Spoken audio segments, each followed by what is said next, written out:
Ini diangkat ya, telapak tangan. Ini ada ilmunya. Dan ilmunya bersanad ya, dari Quran, dari hadis, dari riwayat sampai ke kitab-kitab. Banyak ini kitabnya juga. Jadi ketika mengangkat begini, ya, ini telapak tangan ya, ini pelan-pelan saja. Ini tidak terlampau lebar begini, tidak terlampau rapat begini. Terlepas begini saja terurai. Ini nanti ada maknanya pelan-pelan. Diangkatnya bisa sini sejajar dengan bahu, hadwaman kibaihi. Hadis Muslim nomor hadis 397 di sini. Ya, dari Khalad bin Rafi Az-Zuraiqi, sanadnya bersambung ke sahabat Abu Hurairah dari Nabi sallallahu alaihi wasallam. Kemudian dari sini ada juga yang di sini riwayat An-Nasa'i.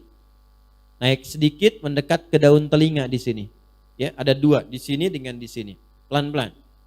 Begitu bertakbir seperti ini, kemudian fa wada'a yadahul yumna 'alal yusra, kemudian meletakkan yang telapak kanan di punggung yang kiri begini. Satu, cara pertama. Yang kedua, ini pergelangan ketemu pergelangan di sini, ya. Jadi begitu bertakbir seperti ini langsung. Dan tidak usah diukur ya. Allah. Bisa geser sedikit ya. Di sini, sa'id sedikit ke sini. Jadi di sini, di sini, di sini. Bisa digenggam seperti ini. Tapi setelah begini diletakkannya di mana? Di sodrun. Ada riwayat batnun tapi dhaif sifatnya.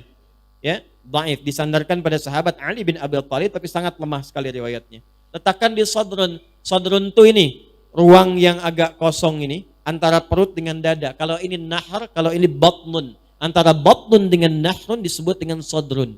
Ini di sini sodrun ini. Kenapa kita pegang ini? Ini ada hikmahnya. Ya, hikmah besarnya adalah memberikan kesan kepada kita untuk menjaga satu bagian yang terletak di dalam sodrun. Dalam sodrun itu ada apa? Ada kolbun. Dalam kolbun ada nafsun. Tafsirnya apa? Hadis Nabi. Kalau ngaji Al-Arba'in nomor hadis yang ke-6 itu kan, innal halala bayyinun wa innal harama bayyinun wa bainahuma umurun mushtabihatun, sampai ke kalimat ala wa inna fil jasadi mudghatan idza salahat salahal jasadu kulluhu wa idza fasadat fasadal jasadu kulluhu ala wahyal qalbu.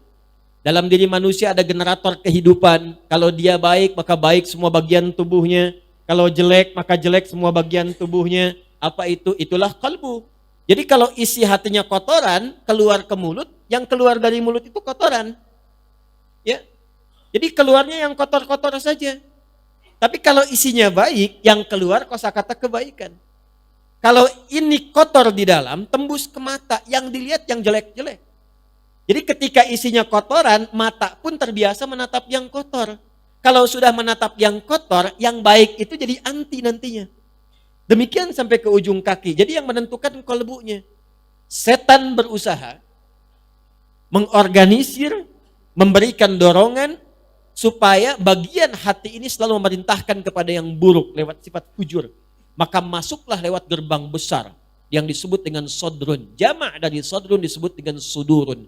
Masuknya halus sekali. Kayak air kalau kena karpet kadang nggak sadar langsung basah kan? Ya? Nah itu dalam bahasa Arab disebut dengan waswas namanya. Waswas. Karena itu di surah paling favorit bagi umat Islam sekarang di muka bumi. Surah ke-114, surah An-Nas kan? Ya termasuk surah juga favorit bagi yang pegang mic ini. Ini An-Nas, ini Al-Baqarah. Allazi yuwaswisu fi sudurin. Makanya kita pegang begini, ini hikmahnya supaya dijaga ini. Salat itu penuh dengan makna, dari mulai berdiri sudah ada artinya. Dan Nabi itu diutus juga untuk mengajarkan hikmah. Al-Baqarah ayat 151. Kama arsalna fikum rasulan minkum yatlu alaikum ayatina wa yuzakkikum wa yuallimukumul kitaba wal hikmah. Jadi cara kita belajar fikih itu bukan hanya caranya, maknanya, tapi juga hikmahnya. Jadi kita kalau diminta sholat itu, perhatikan caranya bagaimana takbir yang benar, ikuti. Gak bisa sembarangan. Akbar. Gak bisa. Ya, takbir ya takbir yang betul. Apa yang dibaca? Bacaannya. Apa maknanya itu semua? Apa hikmahnya? Itu ada maknanya. Kalau bisa dikerjakan itu, maka nanti dampaknya mendorong pada kebaikan, mencegah pada kemungkaran. Yang mungkar itu cuma dua sumbernya. Kalau bukan nafsunya terkait yang di bawah perut, faraj, atau perut dan akal. Perut dan akal ya itu disebut dengan mungkar. Yang di bawah perut disebut dengan fahsya. Maka kalau sholatnya benar, turun Quran surah ke-29 ayat ke-45. Utlu ma uhya ilaika minal kitab wa aqimis shalah. Innas salata tanha 'anil fahsya'i wal munkar. Nah, itu banyak sekali hikmahnya. Masalah begini aja kalau benar begini, itu diampuni dosa-dosa kita baru mulai sholat. Itu nanti rahasianya ada di surah Hud, surah ke-11 ayat 114. Surah ini turun, asalnya sholat itu belum bersedekap begini. Asalnya begini, irsal. Betul tidak? Tidak, alhamdulillah. Sudah turun tuh ke An-Nas lagi. Ya, asalnya begini. Jadi riwayat-riwayat asal yang pertama takbirnya Allahu Akbar begini. Tapi jangan diduga semua yang begini Syiah, tidak. Ini riwayat asalnya. Nanti bisa dilihat apakah Syiah atau bukan saat sujud atau bangkit dari sujud saat duduk di antara dua sujud. Itu kelihatan. Ya. Nah, yang begini itu riwayat asal. Biasanya di Maliki itu diterangkan. Kapan terjadinya kemudian ya dibimbing oleh Nabi, boleh begini, boleh bersedekap, saat ada seorang sahabat jujur telah berbuat salah, minta pencerahan kepada Nabi, minta dihukum. Jadi sahabat tuh begini cara berpikirnya, daripada saya dibuka kesalahan dan diviralkan pada seluruh penduduk langit dan bumi saat dihisab, sekarang kan lagi muncul viral, komen, like, and share. Nanti kalau sudah ke akhirat itu cuman viral saja. Udah gak bisa komen lagi tuh. Karena al-yauma nakhtimu ala afwahihim. Mulutnya dikunci. Mau komen juga. Ya, diviralkan.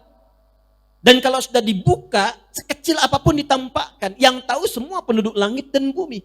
Wa may ya'mal mithqala dzarratin khairan yarah wa may ya'mal mithqala dzarratin syarran yarah. Jadi sekecil apapun keburukan dibuka. Ketika dibuka itu sahabat berpikir, saya enggak mau terbuka nanti. Lebih baik diselesaikan di dunia dibandingkan di akhirat dibuka. Di dunia selesai, cuma mengadu kepada Allah, yang tahu Allah, diampuni, selesai. Tapi di akhirat dibuka, orang dekat yang tidak tahu, jangankan yang dekat, yang jauh pun akan ditunjukkan. Jadi semua akan tahu. Karena itu sahabat berpikir daripada dibuka nanti lebih baik diakui sekarang. Datanglah pada Rasulullah konsultasi. Ya Rasulullah, saya berbuat salah, hukum saya. Hukum saya. Tiba iqamah. Salat akan ditunaikan. Maka kemudian salat ditunaikan, dalam salat itulah turunlah Quran surah Hud, surah 11 ayat 114. Aqimis salata tarafain nahar wa zulafan minal laili innal hasanati yudhhibnas sayyi'at. Jadi ketika Anda sholat, itu disebut hasanat. Ketika sholatnya selesai ditunaikan, benar sholatnya, maka seketika menggugurkan dosa-dosa kecil yang telah dikerjakan, sepanjang bukan dosa besar yang harus ditaubati khusus. Maka setelah salam, orang itu datang lagi, ya Rasulullah saya berbuat salah, tolong hukum saya. Kata Nabi, sudah turun ayat, engkau langsung diampuni oleh Allah subhanahu wa ta'ala. Maka turunlah satu hadis yang dikutip oleh Imam Muslim, bunyinya as-salawatu ilas salawat kafaratun lima bainahunna ma lam takunil kabair. Salat satu ke salat yang lainnya bisa menggugurkan dosa-dosa kecil secara otomatis sepanjang bukan dosa besar yang ditobati secara khusus. Jazakallahu khairan.